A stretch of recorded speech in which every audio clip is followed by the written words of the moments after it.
All right, everybody. Welcome back to another episode of the Crypto 101 podcast. You guys know me. I'm Bryce. And today I'm going to be joined by Sakhib Waseem from Astra Protocol. He is the CTO. Sakh, how are you doing today? Yeah, I'm good, Bryce.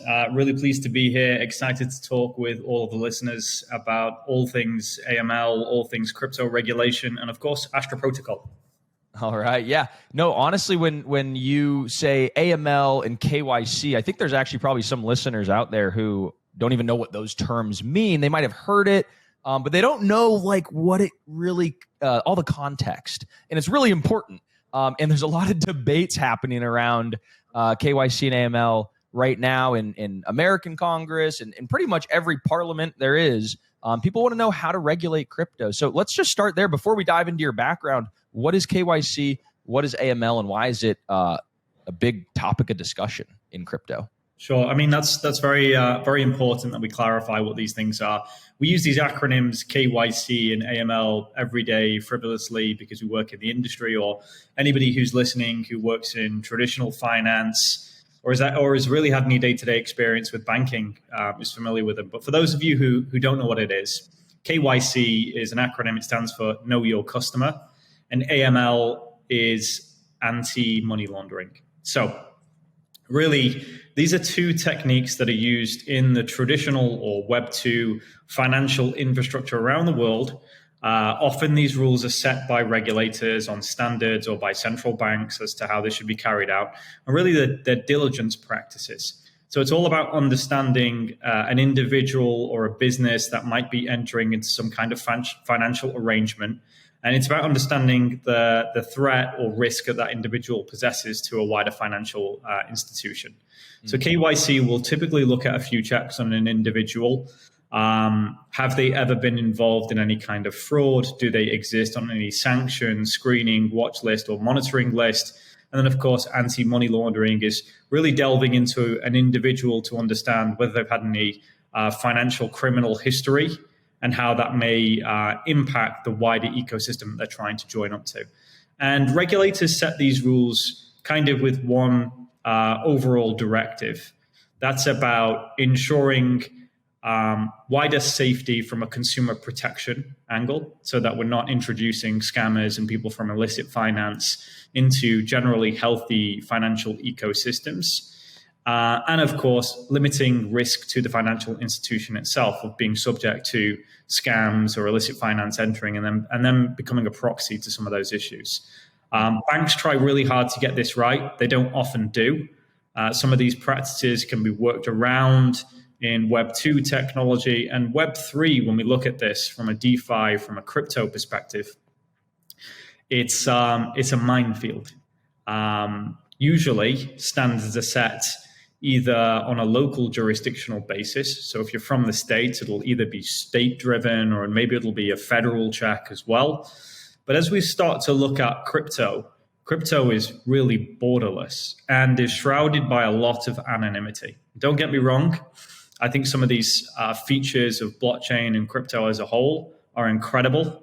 We're very pro-crypto at Astra Protocol. We believe in the future of this industry. We personally believe as well, or I personally believe, and that's shared by the founders in this industry as well, that this will eventually begin to replace a lot of traditional financial institutions. We believe that this will be the future, or the underlying capability of blockchain and crypto will eventually cannibalize a lot of the Web2 practices for the obvious benefits that everyone is aware of today.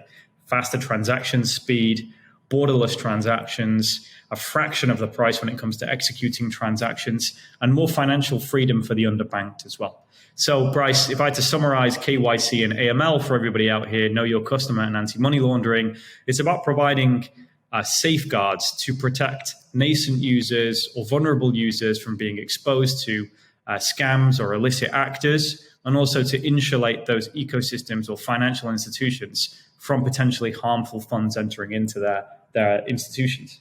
Beautiful.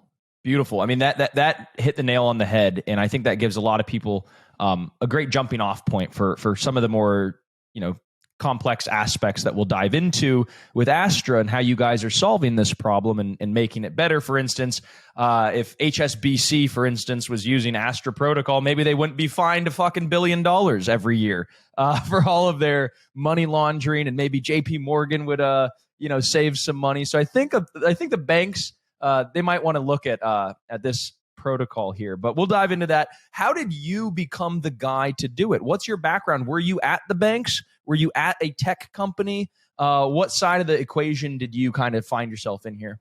Yeah, well, my career started working in traditional finance. So I started as an analyst, built some really interesting reporting modules, went on to become a consultant for my own business, providing regulatory solutions to banks. So really familiar with regulatory crisis in Europe.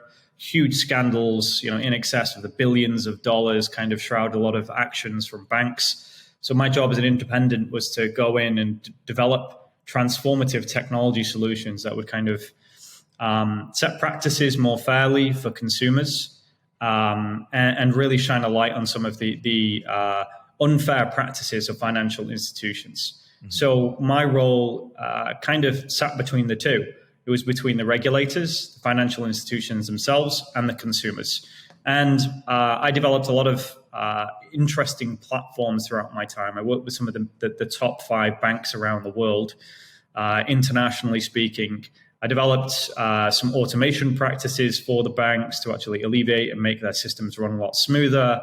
Built some reporting platforms out to the regulators as well to shine a light on some of the truths at banks. And I built a lot of CRM platforms. And somewhere along this journey, I started to uncover, I don't want to call them unfair practices of banks, more how the system wasn't really tailored in terms of fairness to everybody. But that's nobody's fault. That's just how rules and practices have been set for many years. So I started building out clever applications that would shift the balance of fairness in respect of what regulators were looking to achieve, which is ultimately protecting consumers and ensuring that they're done in the most appropriate way. So as you said, banks not always get it right. The rules are out there, but sometimes they're not clear for them too. So really I leveled the playing field for a lot of them. And somewhere along that journey, I think in around 2012, I was introduced to this, what was described to me as untraceable internet money called Bitcoin. So I started researching Bitcoin, started looking at smart contracts and Ethereum, and then started introducing blockchain platforms to major traditional financial institutions and how they can really help them a lot of the things that they were doing. I love it. And kind of one of the points that I'm kind of hearing is that maybe crypto and blockchain has the potential to enable truly fair markets and truly transparent markets. And I think a lot of the times people don't really see that. They just think, they hear, the average person, oh, crypto, it just means privacy and anonymity and it's a wild west, and they hear these things on CNBC. So how do we resolve those two ideas in our mind of like, here's the truth, is like, it's blockchains are transparent, they're auditable, it's going to level the playing field. But on the other side, you have the media, you have people like Gary Gensler and Elizabeth Warren who are going to flood the market and say all these things. What's your view and how we could resolve these two viewpoints? Well, I think you hit the nail on the head there, Bryce. So blockchain is the truth, I suppose, in some respect. Mm-hmm. It is publicly viewable. You can see where all these transactions are, which demystifies a lot of financial transactions, which we don't see in Web2. Web2 is private information that belongs to banks and then is reportable outwards. So there is a lot of traceability issues that are exposed through blockchain. So firstly, level playing field. Everybody knows where everything is at once. So it's all there, it's all readable, and it's all usable. That's great.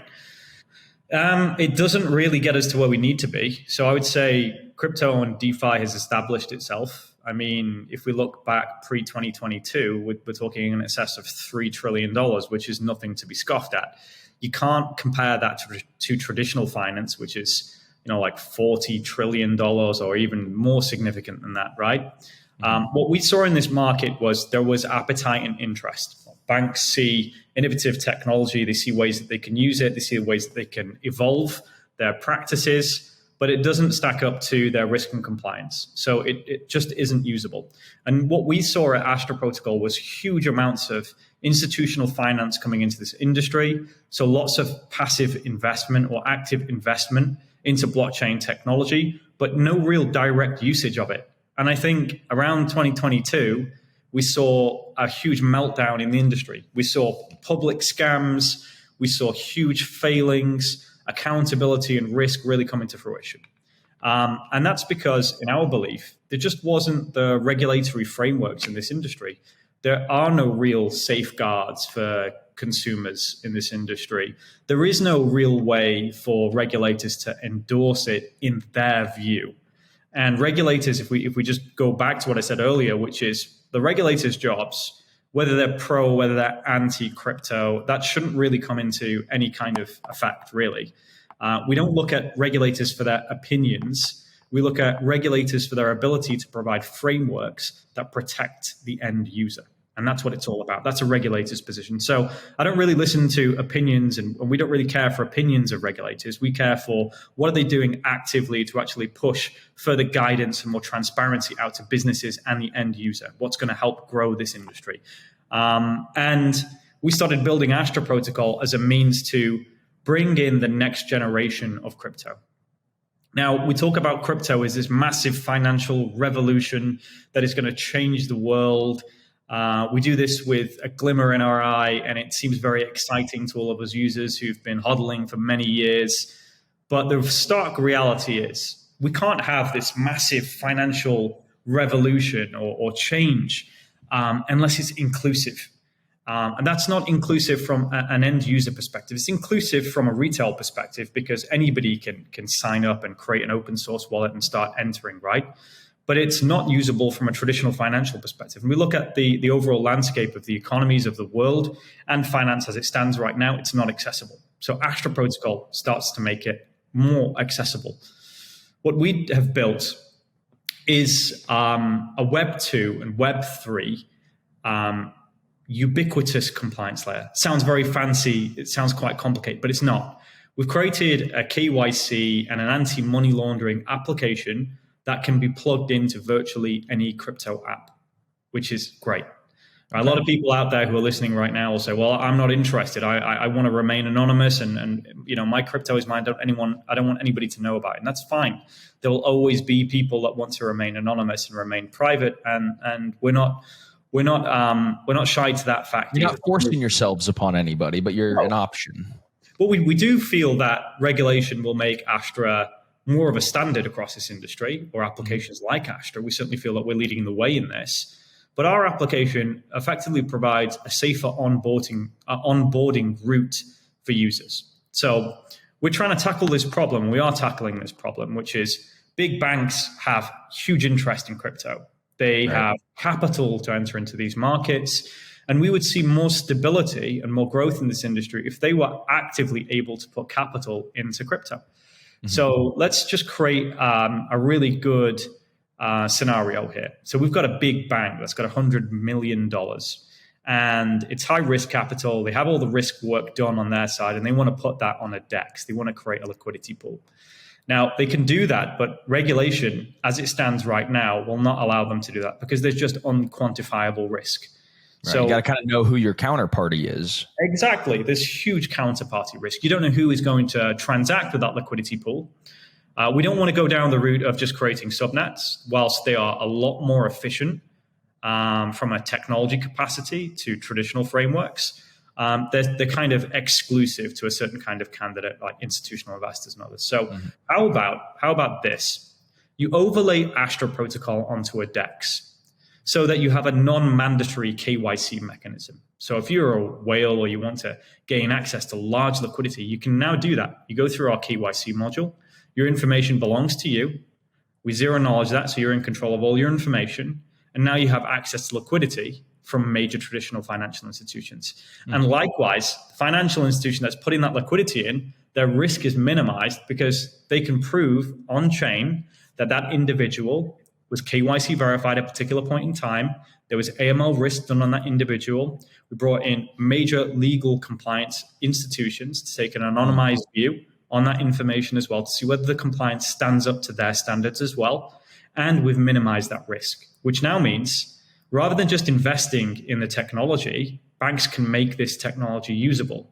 Now you've got banks using it, you've got everyday traders using it, and now you have large institutional traders as well who can join a DEX and do this and access that liquidity. Because one of the problems right now is with DEXs is liquidity, price slippage, being able to access all of those assets as well. Yeah. So that's what we're solving.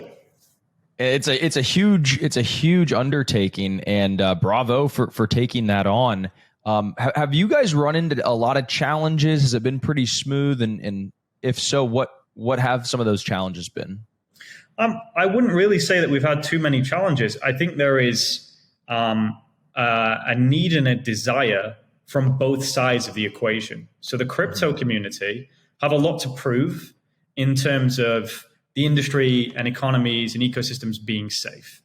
And we have a lot of builders and we have a lot of upcoming businesses as well, and entrepreneurs and technologists who are developing platforms who say, well, I don't want to be in a position where I build a DEX or I build a DeFi protocol and the regulator comes knocking on my door and wants to run a review for the last 3 years worth of work. We want to build this from the ground in a safe way. And then likewise, you have really massive platforms who are saying, well, we want to build blockchain as Web 3.5, which is inclusive of financial institutions and really pushes the needle and has the regulators on our side. It's like Aave's, the Aave ARC program.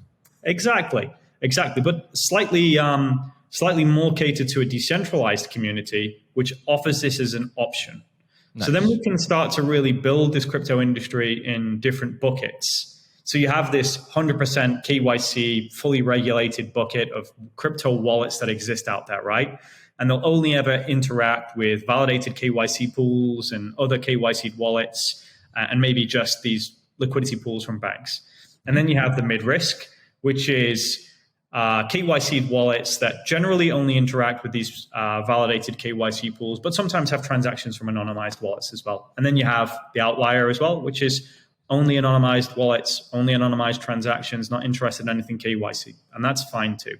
What we will see is a minimized risk because, I mean, there is illicit finance in this industry. It's obvious, right? And in times where, we're at the brink of war in Europe or active war in Europe, and there's shroudiness around the financing of, wartime and, the movement of arms around the world, crypto can be used as a conduit. And it's easy to point at crypto as well because of its anonymous nature, right?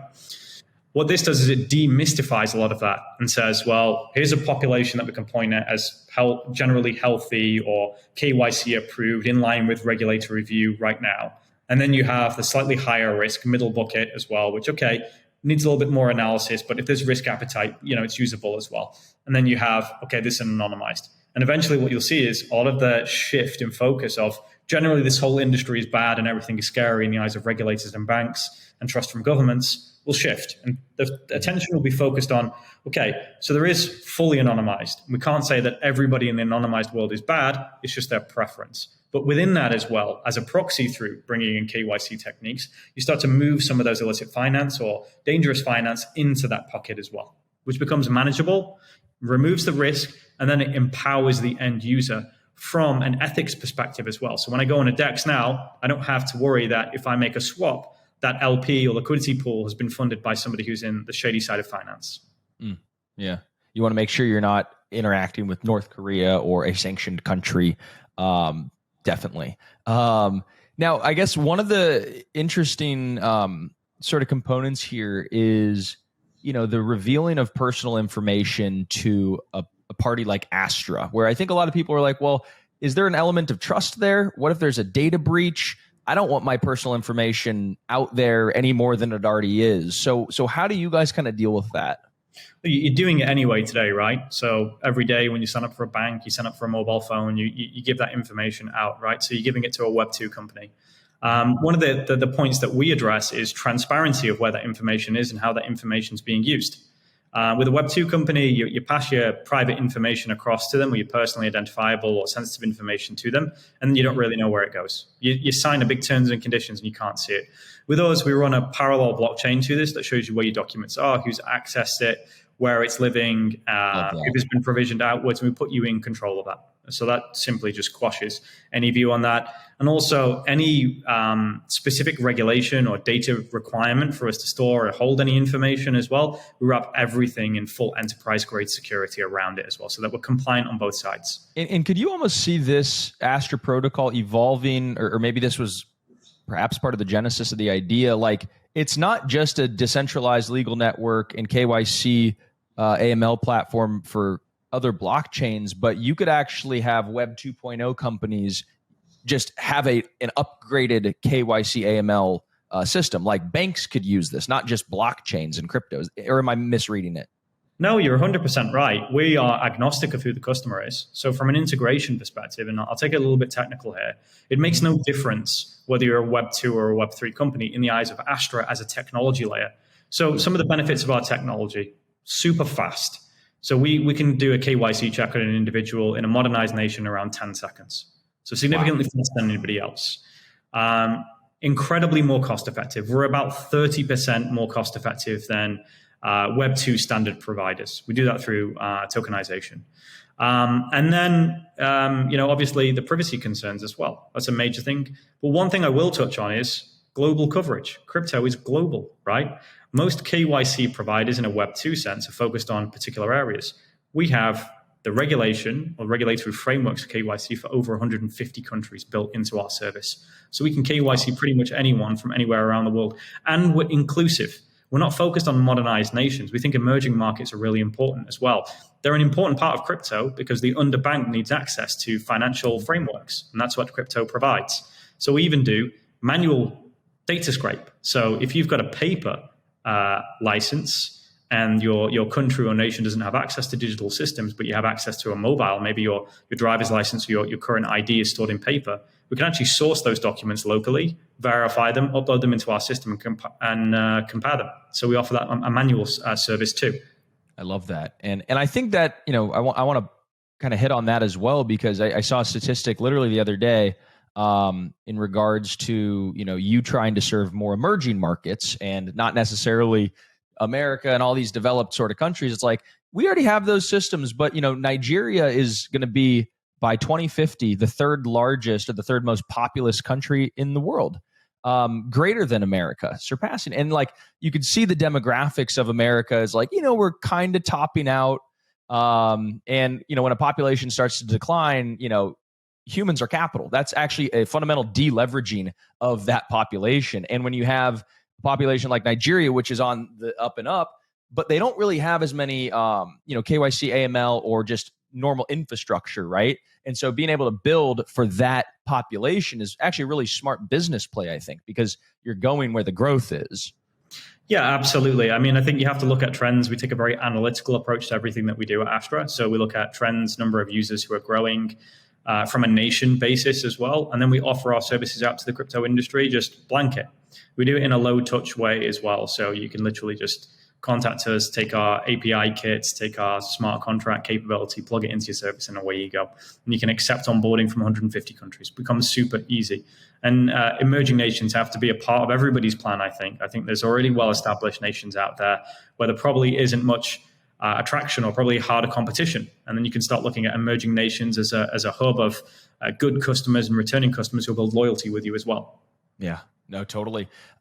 One of the things I was thinking that I want to go back on is the tokenization aspect. You had mentioned there was, upwards of maybe 30% cost savings due to this feature for your end users. Can you talk about, what tokenization looks like in your guys' system?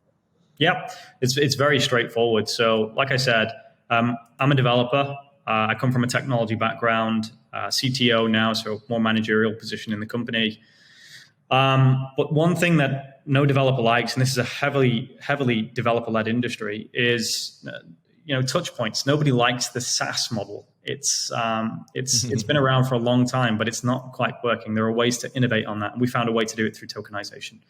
So tokens exist on the market. You can take our technology capability and plug it into your application with very low touch in terms of speaking to anybody at the company. Just take the information and plug it into your service through user guides and some user support from our side.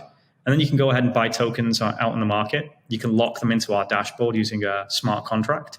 and then you instantly have access to our platform. Now that you've locked those tokens into our platform, every time a KYC occurs, we'll remove the relevant number of tokens versus the dollar cost for KYC. And then we'll provide a reward back to you at the end of your, at the end of your period of locking your tokens into our platform, which basically just gives you a rebate or a cost reduction at the end of that too. But even at the base level of our model, we know that this is a huge market. There are millions of users in crypto, and that's only growing year on year. So these are completely new customers to this system. So on a cost basis, on a 3-year projection, we offer our basis prices in dollar costs 30% cheaper than the leading companies in Web2. Wow, that's incredible. And I wonder, if this sort of breakthrough, if you will, is one of the main pull factors for big executives that you guys have been able to actually attract to Astra. Kind of the most notable one that I read about was the former chief strategy officer of Samsung, and who was also the corporate president of Samsung, who left, a guy named Young Sun, and he joined Astra Protocol on the board of advisors. Did he kind of give any color to why he joined Astra? Well, we've got, and Young Sun is an incredible board advisor to have. He has an incredible reputation at Samsung, well respected across the organization, still very close to their entire infrastructure as well. I still think he sits across their autonomous vehicle division and is involved in the business still to this day. But we've brought on a number of advisors, right? We have Mick Mulvaney, former chief of staff to the United States White House. We have Kirsten Nielsen, former head of Homeland Security and cybersecurity for the U.S. federal government. We have Phil Hogan, former head of the EU Trade Commission, sitting on our board as well, and a whole raft of other, serious individuals across our team. But they all share one view, which is crypto really is going somewhere. But there needs to be the relevant infrastructure level changes that makes it more accessible. So they all share that belief.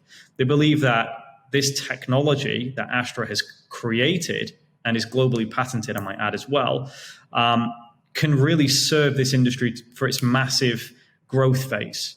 We've seen a large growth phase, but we've not seen a huge growth phase. And that's going to come from more inclusivity and more capital directly being able to utilize this technology. So they all believe in what we're doing, right? And as a result of having these board members, it gives us a couple of things. It gives us access and dialogue with regulators so we can help demystify and inform them on the differences between Web 2 and Web 3 and how regulation doesn't quite fit that right now. It also lets us show them what we're doing and how we're building this industry in a stronger way as well. And we have a lot of support from a number of regulators around the world. It also allows us access to massive Web 2 giants as well. So we have conversations with huge electronic companies, banking companies around the world who are all interested in crypto and are doing crypto things, but of course lack that regulatory infrastructure that we provide. Incredible. So out of all the ecosystems that exist or that you've interacted with in crypto, Bitcoin, Ethereum, Solana, there's hundreds of them now. Do you guys find any certain ecosystem to be, your favorite or that you love developing with? You like going to those conferences? Do you guys have any preferred partners, if you will? Sure. I mean, I'll tell you personally speaking, Ethereum. Okay. Yeah, that's just my personal opinion on this. I'm a huge fan of Ethereum. I think it's been incredible to see the journey of this ecosystem and technology grow, continuously grow year on year. And the team and all the devs around this ecosystem have just been piling huge amounts of work into it, which is incredible, right? But there's also been the most maturity in terms of the market as well for Ethereum, in terms of applications, in terms of the number of users, in terms of the credibility of this blockchain as well. So we actually started building everything in Ethereum for that basis, in that there are customers, there's credibility, and there's interest as well from the Web 2 side. So we took an analytical approach and said, okay, we'll start there.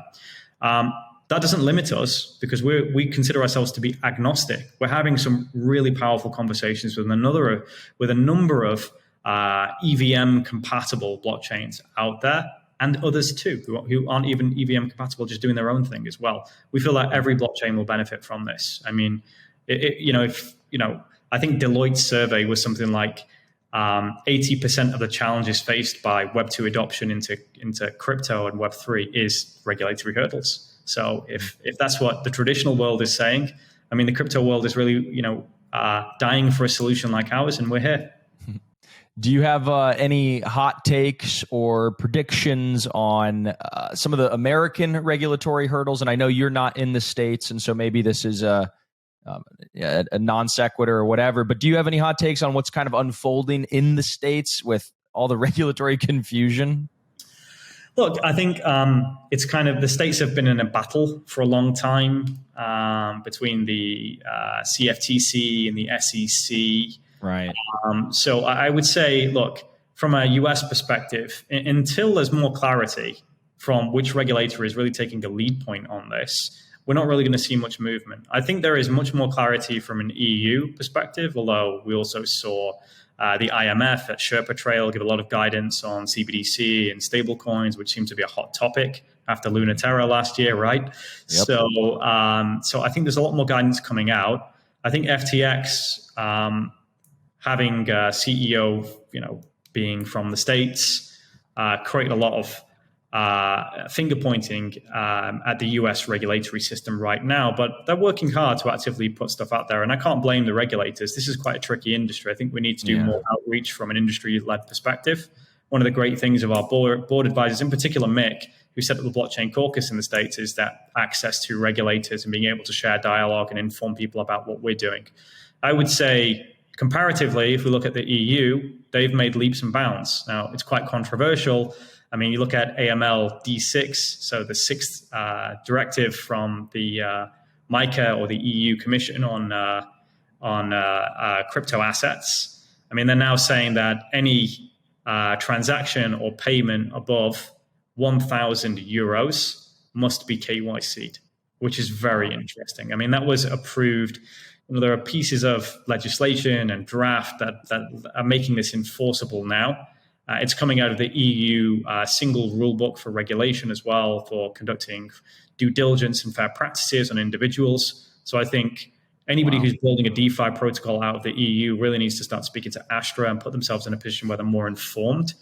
But again, I think a lot of these actions are coming out of the brink of war on the border in EU as well, and crypto transactions that are coming out of this. I think the regulators are cognizant of how this has actually limited a lot of usage. I mean, if we talk about sanctions and ring fencing the Russian banking ecosystem as well, has actually forced people to adopt crypto more wholesale. But then again, regulatory practices need to be put in to stop that being shrouded by the murkiness, like we talked about earlier, with these different subsets and buckets, as we call them, of users. I mean, seeing this kind of tough regulation out of Russia and the wider world, for obvious reasons, has in some ways made crypto a lot more accessible to a number of people that you wouldn't even imagine. I mean, our goal and my personal goal has always been, how do I get my dad to use crypto? I mean, how do we make it easy for him? Right? Totally. No, I love that. Now, it's totally what I think about too. When I, started everything over here with Crypto 101, and we wrote Crypto Revolution. It's like, how do we bring this down to the level of the average consumer, right? Where that's the majority of people who are actually going to, to use this stuff or to affect markets. It's like, how do you get the common man or the everyday person to understand this stuff? So that's really what we try to do as well. Definitely a shared vision there. But Sak, before we let you go, I kind of got one final question, and it's a pretty simple one. But for those in the audience who are listening to this podcast, they might be entering the world of crypto for the first time. And what would you, as a crypto expert, really want them to know, whether it's about Astra or just about our crazy industry in general? I would say stay safe, right? I mean, if you're using a crypto platform, there's a lot of diligence that needs to be done right now. So check. There are obvious ethical components to crypto when you're using it, which is, do I know where that money has come from and how it's financing some of these DeFi platforms? Do I inherently trust that it's safe and it is going to be okay to use? So do a lot of research when it comes to that. And otherwise, I would just say, take your time with it. Understand how this industry works. It's very different to the traditional framework. So other people today are familiar with stocks and shares or maybe buying assets and things like that, but crypto is a whole different beast. So take your time, do a lot of research, Be safe out there as well, because scams are quite commonplace. Some of the things that we're helping resolve through our technology. If you see the Astra logo on a website, you know that it's going to be safe. You know, the user base of that platform is going to be vetted, and you know there aren't going to be let's call them dodgy people, or illicit finance isn't going to enter those ecosystems. We're doing our best to ensure that it doesn't. So that would be my advice to anybody who's going out there. But enjoy it, learn, research. There's a wealth of information out there. Podcasts like Crypto 101 help you demystify a lot of that as well. And I mean, a lot of blockchain companies or crypto companies are really accessible. One of the things that sets them apart from Web2 companies is they normally have a Telegram, or they have a user base, or a Twitter, and they'll be very responsive, just like we are. We're accessible on Telegram and Twitter and a number of different mediums. You can always reach out to our team, and they'll always help you through that journey as well. Love it.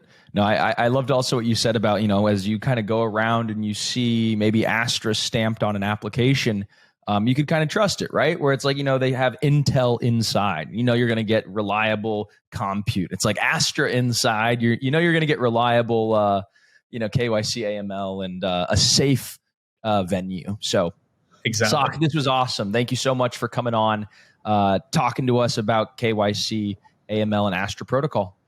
Appreciate that, Bryce. Thanks for listening in, guys. Really appreciate that. If you want to find out more information on Astra Protocol, you can find us on Twitter at Astra Protocol, and you can also find us on Telegram as well. So with that, guys, reach out to us and give us a follow if you like what you see about us. The Astra token is on exchanges as well. So just search for $Astra. You'll be able to see us there around trading on the market as well. But of course, do your research, make sure you're informed before you make any financial commitments. Love it. All right. Well, we'll catch you around. Hope you could come back on the podcast again soon as you guys got some more updates. Yeah, absolutely. Always available, Bryce. So just give us a shout whenever you want to talk regulation. Sounds great. Take care. All the best. Bye.